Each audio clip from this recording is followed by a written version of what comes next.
नमस्कार शेतकरी बंधूंनो, आज आपण स्मिथ अँड स्मिथ केमिकल या कंपनीचं टेलेस्मिथ बघणार आहोत। यामध्ये कोणतं कंटेन आहे आणि हे कशावर वापर करण्यात येतो आणि यामुळे काय होते, कोणते कोणते रोग नियंत्रण येते त्याबद्दल आपण माहिती बघणार आहोत। टेलेस्मिथ यामध्ये कंटेन आहे टॉल्फन-पायराइड 15% EC फॉर्ममध्ये।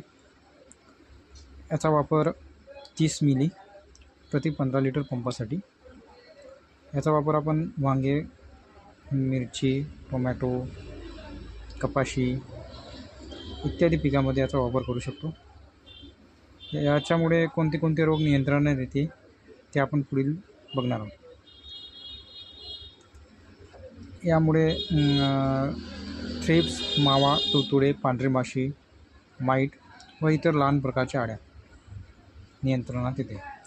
माहिती आवडली असेल सबस्क्राईब करा, लाईक करा, शेअर करा। धन्यवाद।